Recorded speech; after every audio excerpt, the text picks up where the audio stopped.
Quelle est la panne la plus insolite que vous avez rencontrée?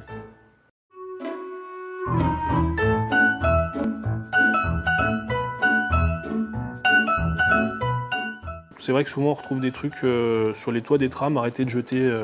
On a retrouvé une girafe une fois, enfin une fausse girafe, c'était sympa. Vous faites beaucoup de mécanique.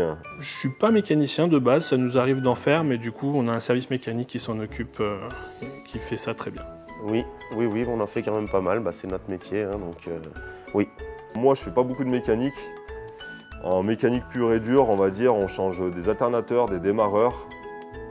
Après on a des mécaniciens qui font le travail, on va dire, de mécanique, qui sont beaucoup plus basés sur toute la partie moteur.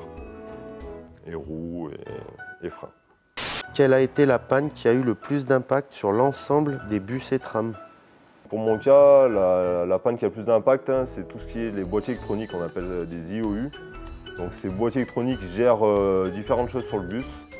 Et si un de ces boîtiers tombe en panne, le bus est totalement bloqué.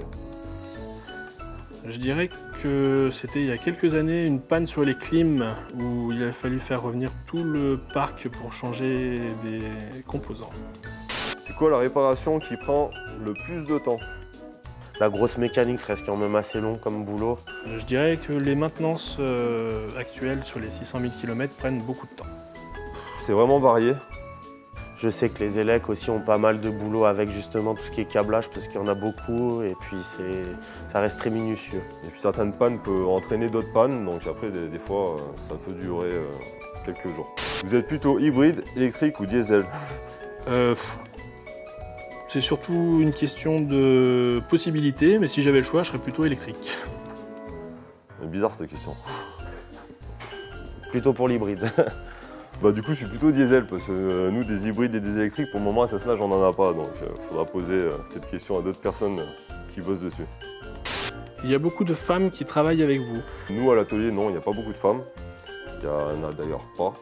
Au sein de la Semitag, oui. C'est vrai qu'à l'atelier, ça reste quand même plus rare. C'est des métiers qui sont quand même difficiles physiquement, donc c'est un petit peu plus compliqué. Mais il y a quand même des femmes présentes. On est dans un milieu industriel et heureusement, il y a des femmes qui travaillent avec nous, oui, et je trouve ça super. Les femmes sont là, bienvenues, sont les bienvenues dans l'atelier.